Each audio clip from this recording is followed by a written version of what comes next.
So you want to get pre-approved for a mortgage loan to buy a house and start paying some sky-high rent. Well, let me tell you, it's not hard, but it's not super easy either. But let me tell you.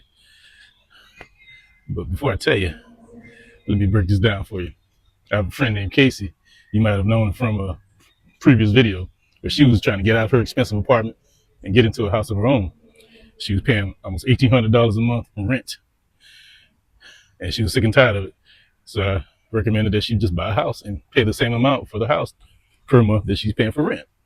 She didn't believe me, but then I showed her the numbers, and she was like, "Really? I can get a house, a 3-bedroom, 2-bath house, and pay the same amount that I'm paying now for rent?" So she took my advice and she got pre-qualified. But I told her that's just the start. The next step is to get pre-approved and make it official. And see, once you get pre-approved and you make it official, then you can take that and run with it.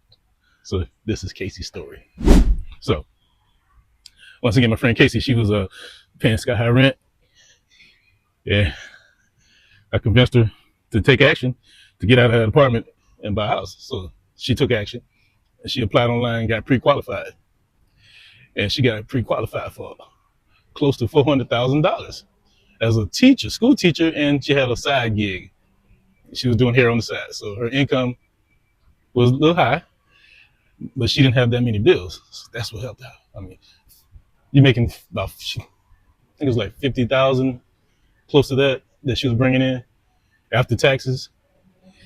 But she didn't have a credit card bill. She had one, but it was low. She kept it low because she learned the credit game at an early age. Somebody taught her well. Somebody taught her, hey, don't go crazy buying everything in the world and then paying minimum payments because you'll never get ahead like that. So she learned the game to pay off all her bills, pay a little extra every month. If they say the minimum payment is $40, she pay 80, things like that.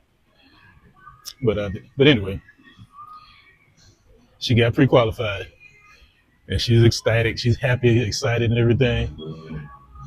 She started tearing up a little bit. So she kept saying, "What's my next step? What do I do now? I'm so nervous."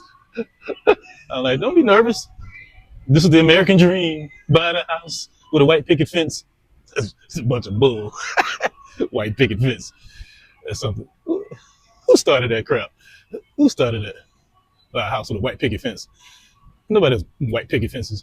They have white vinyl fences. But I digress.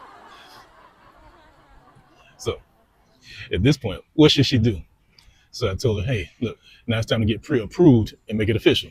So let's plan this.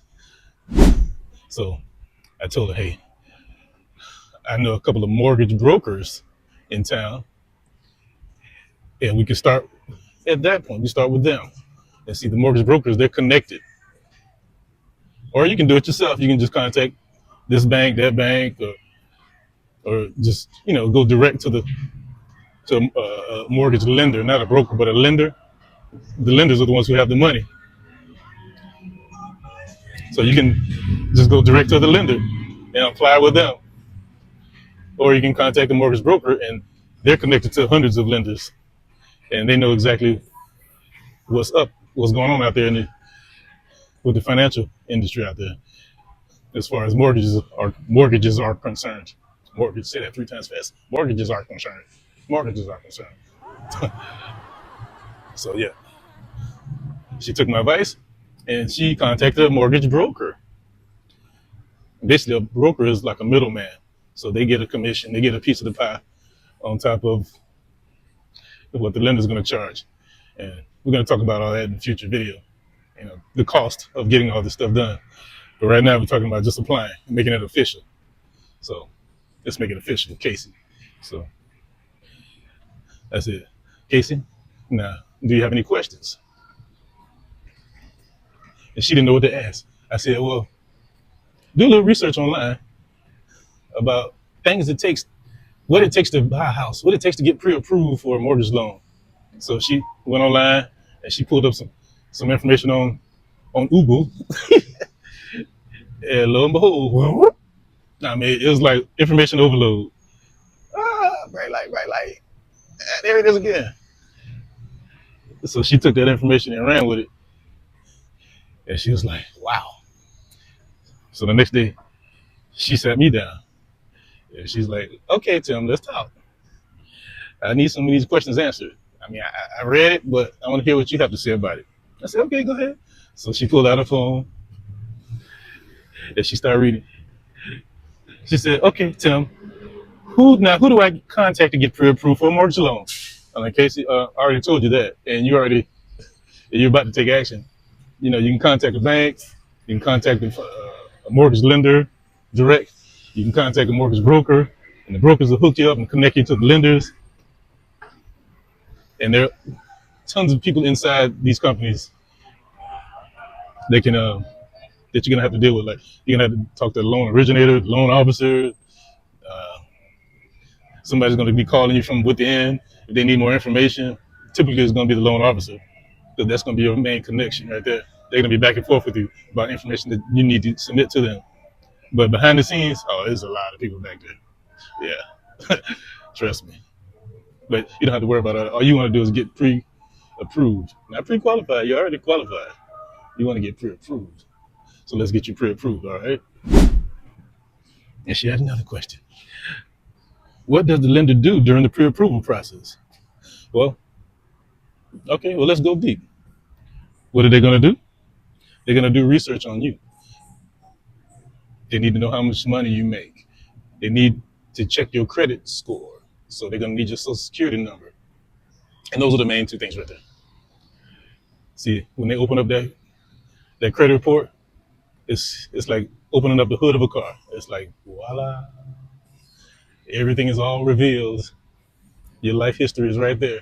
Everything you bought, everything you everything you're paying for right now, your buying history, your habits, if your late payments, things you paid off, everything's right there. They will know everything about you financially. And you have to let's go deeper. What is a credit report? What does it really show? It shows not only does it show your history, but it shows your habits and behaviors. Now, if you have 4 or 5 credit cards and you're paying them off, but 4 or 5 credit cards, that might show a little risk right there. It might show that hey, you like buying stuff nonstop. Even you're paying them off, but it still could be a bad mark on you as a person as far as your habits are concerned. Because if you have 5, you might get 6. You might try to get 7. And then at that point, will you have enough money to pay the mortgage payment? See that's like a little red flag. Whew, so be careful. Try to keep those credit cards to a minimum. But yeah, what they look for, what they do, they dig deep into your history, and they're gonna be asking you a lot of questions about that stuff. Okay, no, not too many questions. They just couldn't. All the questions will be answered when they look at your credit report. So she had another question. Should I get more than one offer for a mortgage loan? I said, well, you doggone right, you should. You know, shop around. You always shop around. You never settle for the first offer. It's kind of like when you're buying a house, or say if you had a house you're selling, and one buyer came in and they made you an offer. You're not going to accept that one offer unless it's a super beautiful offer. Yeah, you accept it, but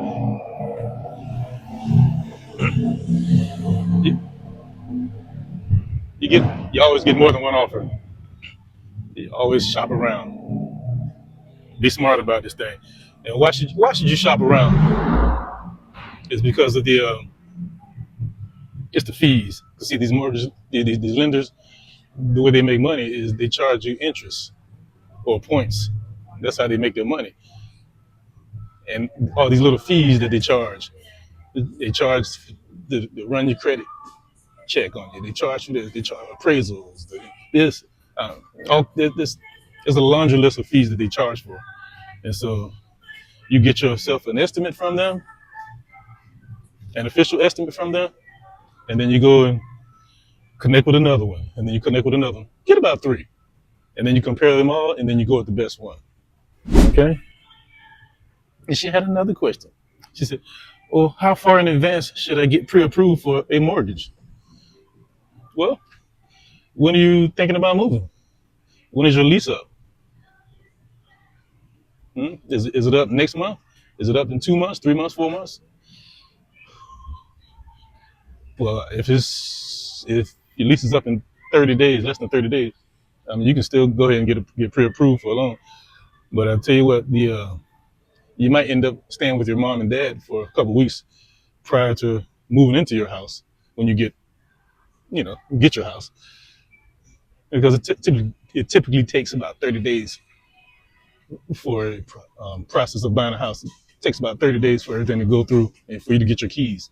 So if you're like at day 15 right now, you have 15 days left on your lease, 20 days left on your lease. Like I said, you're gonna have to move, probably gonna have to move out and move in with somebody temporarily until you get ready to move into your house. So, and to answer your question, the exact question, you should get pre-approved right now. Do it. Do it as soon as possible. Do it as soon as possible. And see, you do it right now. That estimate that you get from them, that that's good for. It all depends. It could be good for 60 days. It could be good for 90 days. It all depends.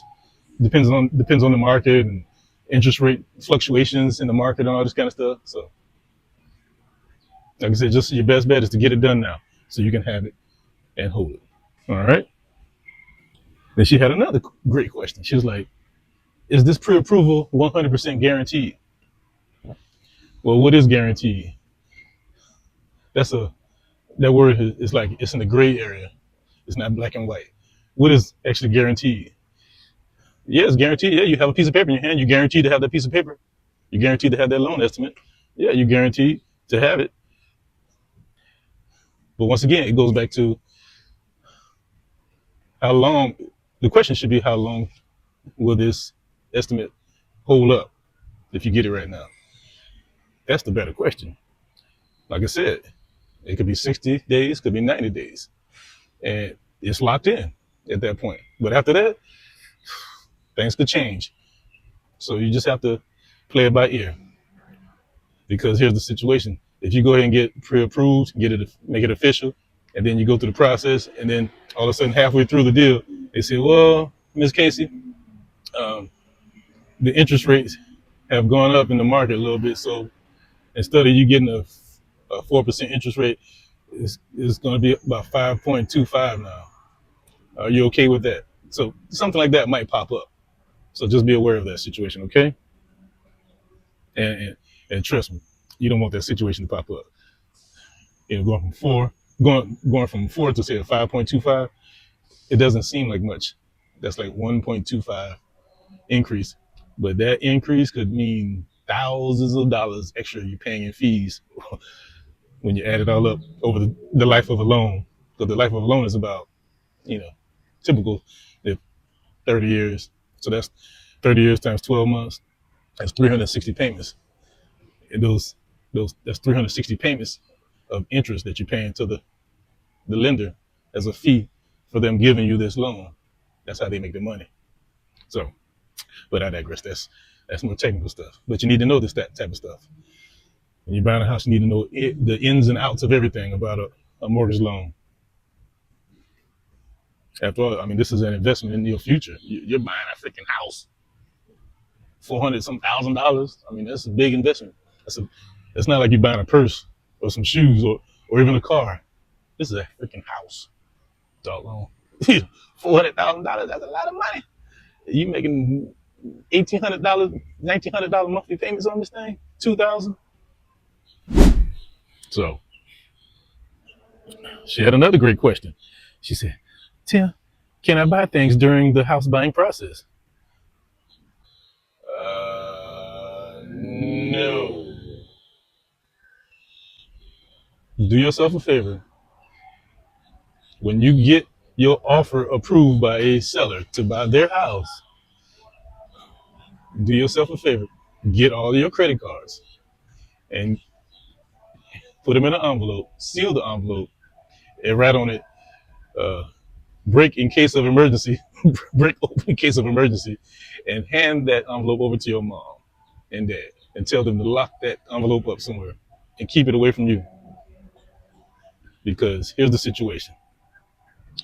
You got pre-qualified, you got pre-approved for a loan with all your information, all your financials as is, right there at that moment.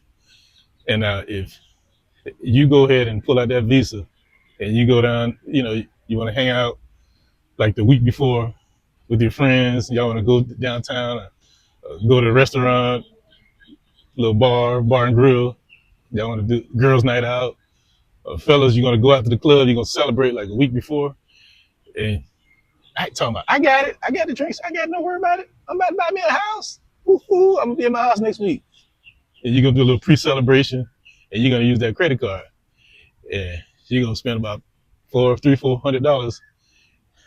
Guess what the lender does? Like right before the loan closes. Now this trip, you're gonna love this. They do a sneak peek, last minute check on your credit report, just to see if anything has changed. And guess what? They'll see that you have a purchase on there for $300, $400, whatever. And say, wait a minute, that changes everything. Your debt to income ratio has just changed, and you have broken the seal on the threshold that helped you get pre-approved. And they might come back and give you some bad news. They might say, hey, look here, Casey. Uh, Unfortunately, we're not going to be able to approve of this entire closing because your debt to income ratio has changed in your credit report, and we're not going to be able to fund this deal. Um, Sorry, but good luck to you in your future endeavors. You stand there looking like boo boo the fool. You done crapped your pants now. You, you don't know what just happened. Well, I'll tell you what just happened. You screwed yourself. So do yourself a favor and lock those credit cards up and put those suckers away and do not buy anything. I say it one more time for the people in back. Do not use your credit cards during the house buying process. Do not buy anything. Do not charge anything. Do not finance anything. Lock them away. Put them up. Are you hearing what I'm saying? I'm dropping it down, but are you picking it up? Open your ears and listen to what I'm saying and let it sink in. Let it sink in. Let it go in this ear. Don't let it go out that ear. Let it go in this ear and let it sink in. Okay? Okay?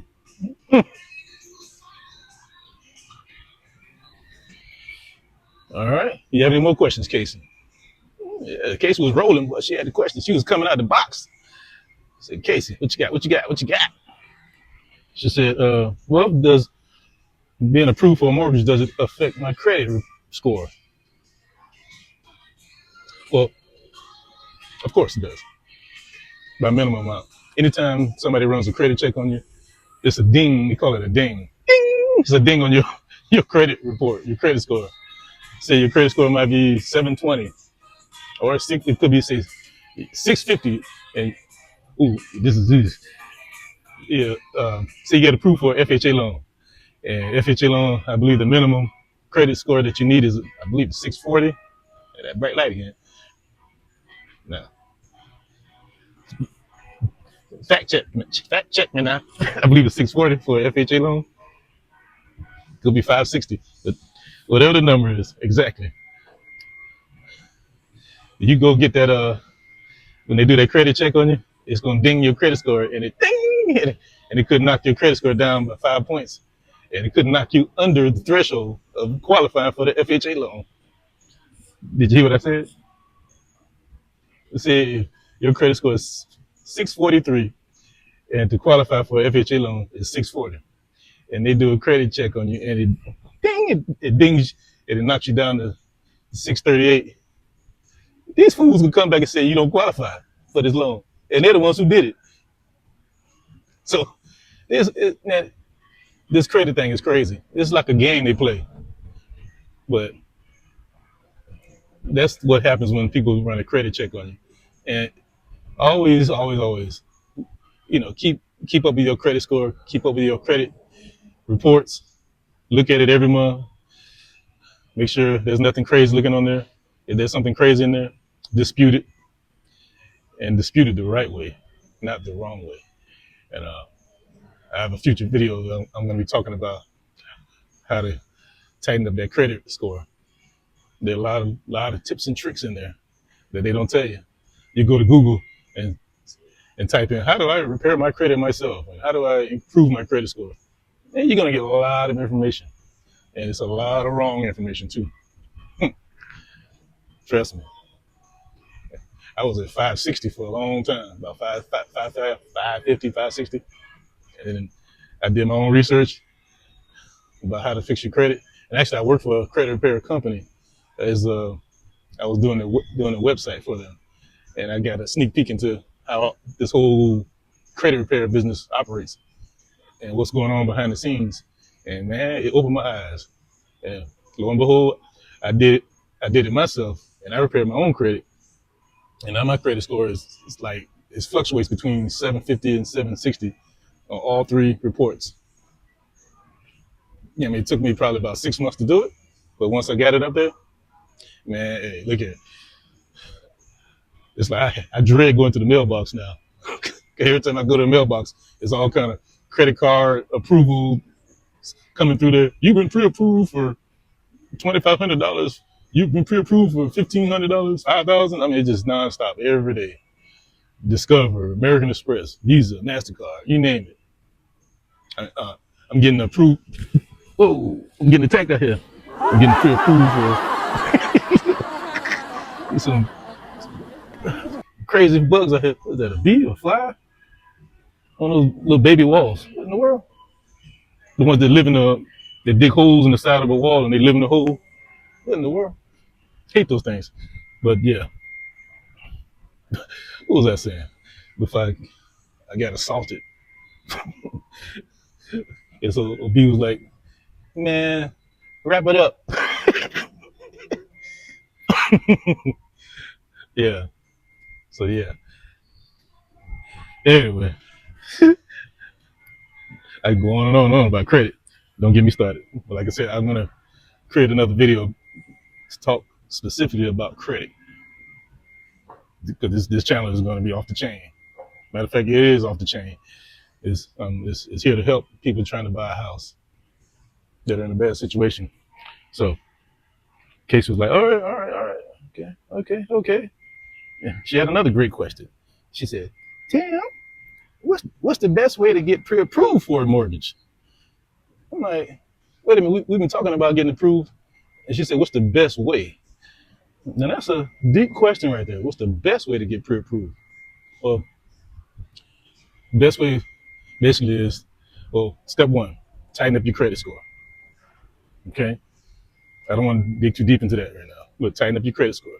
If you're in the 500s, give yourself about a year to get that sucker up into in the 600s, and maybe to the 700s if you're lucky. If you get it done the right way, if you get stuff wiped out off your credit report that doesn't need to be there, I mean it can go up quick. Mine went up in 6 months from I was at 560, and it went up to like 650, almost 100 points in less than 6 months. And then over time, when I got to that point, then all right, let me back up. All right, your credit score is low. You want to first try to get rid of all bad, derogatory, negative items off of your credit report. And then at that point, then you want to improve your credit score by building it back up. So it goes both ways. You want to get rid of the bad stuff and then improve on the good stuff, okay? So it's going to take about a good year and a half, maybe two. That's the number one way to get pre-approved for a mortgage loan. Tighten up that credit score. Number two, get your income up. I mean, if you're making $30,000 and you're trying to get a $500,000 mortgage, that's not happening, Captain. You need some more money in the bank, bro, sister. You need a better job. You need a side gig. You need to do some Uber or something. Uber, better Uber your butt to a new some more money in your pocket. Cut some hair. Do something. Do some hair. Do some perms on the weekends or something. Yeah. Uh, this is side gig society right now. Do some daycare. Do some babysitting or something. Get an extra couple extra $100 coming in on the weekend. Uh, if you're good with cameras, take some pictures. Become a wedding photographer or something. I mean, it's just turn one of your hobbies into an income producing source. Something that you love to do that doesn't feel like work. So uh, that, that's another story. That's another video right there. But those are the main two ways to get pre-approved for a mortgage loan. Tighten up on your money and tighten up on your credit. Okay. All right. She had another question. Oh, Casey, you just you off the chain today. Her next question was, how long does it take to get pre-approved for a mortgage? Well, another great question. It all depends on the lender, how fast they move, how fast they work. It could be 1 week, could be 2 weeks, could be 3 weeks, could be a month. I mean, if it takes a month, I mean, you need to call somebody else. Like, good grief, what are they doing? They're sleeping at the wheel. I mean, their whole purpose is to make money, and if they're taking that long to approve of loans, I mean, it's like, wow. So it should not take that long to get pre-approved for a loan. Okay, either they're gonna say yay or nay, one or the other. Then Casey had one more question, and this question sent both of us down the rabbit hole. Are you ready? Are you sitting down? Buckle up. Here we go. She asked, what does she need to get pre-approved? Okay, I had to pull out my. Well, first of all, I know off the top of my head about 4 or 5 things, but there's about 20 things that you need to get pre-approved. All right, I'll just run down this list real quick, and I'll try to be as quick as I can without holding you up. And she was like, "Yeah, go ahead, go ahead." I read some of that stuff online, but I want to hear what you have to say about it. I'm like, okay, okay. Oh, like I said, you're gonna need a job. You're gonna need a source of income, but they're gonna want to see your pay stubs. They're gonna want to see pay stubs for like 3 or 4 months in a row. Make sure you have a reliable source of income coming in the door. Okay. Uh, on top of that, they might want to check your tax returns for last year and the year before and the year before that. You know, they trying to give you trying to get a loan from them for $400,000. They want to know everything about you. You might have balled out this year, but what about the year before and the year before that? You might have been homeless, and then all of a sudden now you just got a job. And right there, that's a red flag. Like, wait a minute, you need a little more seasoning. You need to work for a couple more years and file some more taxes before we give you this loan, because you might be a temporary type worker. You might work 1 year and quit the next. Uh, do you have a bank account? And if you have a bank account, you should have bank statements. They would like to see that. And once again, that goes back to your spending habits, your buying habits. What are you doing with your money? I was like, oh, Casey, this is a long list I'm reading. They want to know, where do you work? Your employment information.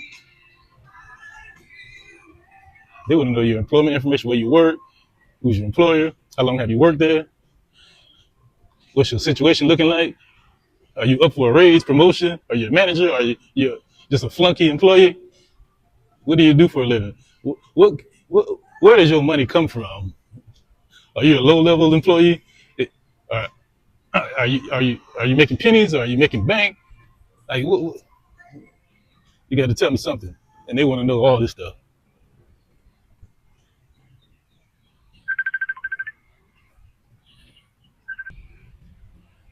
Yeah, they want to know everything about you. They want to know all about you. So once again, it always goes back to this: you're trying to get a big loan package from them, and they need to be safe and secure knowing that you can pay them back. So, sorry about the wobble. Okay.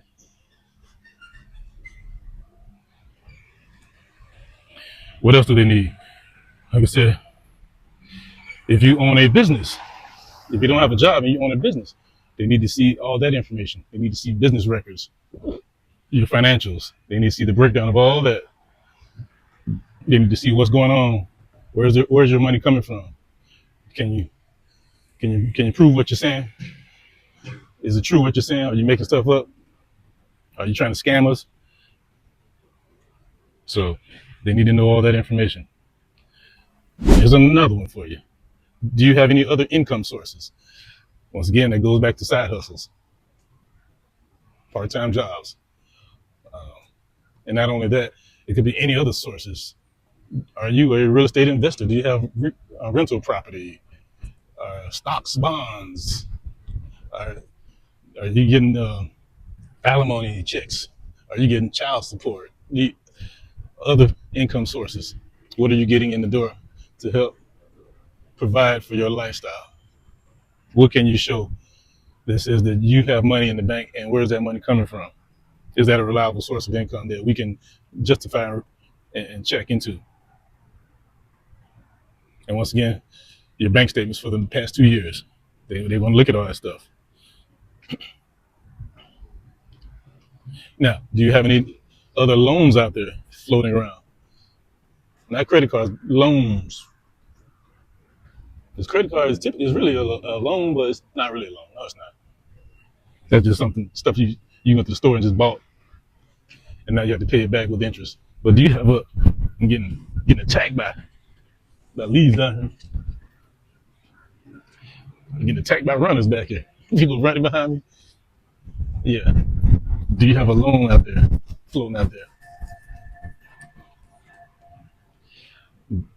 Yeah. Typically, if you have a loan floating around out there, it's hard to get another loan when you have a loan out there already. So if you have another loan out there, try to pay that loan off before you go and apply for this loan. Okay. Of course, you need your credit report. They're going to look at that. They're checking out your scores and your report. Um, and, they might check into your rental history to see if you've been paying on time every month. And, they can look at that on your bank statements. They might contact your leasing office. I don't know about that one. But the easiest way for them to check into it is through your bank statement. That's your rental history is right there. If you paid with a check or money order, whatever, who pays with checks anymore? If you pay with your debit card, not your credit card, your debit card, it'll be on your bank statement. But now if you pay with your credit card, that's totally different. Then they're gonna have to get that information from your credit card merchant and look into that. So that's what I said. Things like that holds up the process because they have to dig deep into all that stuff. Um, and they're probably gonna look into your recent addresses. Like if you've lived in that apartment for years and years and years, you should be good to go. But if you've been bouncing around, you stayed at this place and that place and this place and that place, yeah, they're gonna check into all that stuff. And once again, that might not look good on you as a worthy person, because now you seem unstable. If you keep bouncing around, like why you keep moving? Well, then you might have to give explanations and reasons why you're bouncing around. I mean, this stuff could go on forever. Like I said, for you to get pre-approved, it can take 1 week, 2 weeks, 3 weeks. It all depends on how fast they are, how slow they are, and your situation. You could be the hold up. They could be the hold up. So, hope that answers your question, Casey. And she was like, "Good grief! I didn't know it was gonna take this much." I was like, "Yeah, it takes this much," and that's why I do not suggest you try to do this on your own without hiring a real estate agent, because we have the information for you. We have the secret sauce. We can help you out. We know what's up. Yeah. So Casey's next question was, "What's next?" Now this was a great question. What's next? I'm like, "Oh, okay. Oh, you jumping the gun a little bit over there, aren't you?" She said, "Yeah, I'm ready to go." Well, the next step is to take action, my friend. Uh, like I said, go and get connected with a mortgage broker. That's what I suggest you do. Now, if you don't feel comfortable contacting a mortgage broker, like I said, go and contact the lender directly. You can find them online; they're everywhere. And contact them directly, and then start the process with them. And get this thing done. Get it done now. Don't wait. Don't hesitate. Get it done now. Like I said, once you get it done, then you can sit back and let them go to work, and then they'll report back to you, telling you yay or nay and how much you're getting approved for. Okay, and then you get that, and then you take that to the next level, and then we're going to talk about that on another video. So, my friends, get out there and get it done. Get it done now. Don't hesitate. Don't wait. This is your time to shine. This is your time to get out of that expensive, jacked up apartment and start paying $1,800 a month on rent when you can spend $1,800 and live in a 3-bedroom, two bathroom house with a privacy fence, and you can have your first home housewarming party in your backyard barbecue. Crank up the music, crank it all up. It's time to have a party. That's what I'm talking about. So, what are you gonna do, my friends? You gonna sit there twiddling your thumbs, or are you gonna make this thing happen? Are you scared? Don't be scared. If you're taking action to get that apartment, so take action to get a house. So, at this point, Casey's like, I'm ready. I'm ready to get started. I'm not scared. so, so, I'm gonna continue this story on the next video. So, because Casey, she's wild. just stay tuned. All right. Peace out.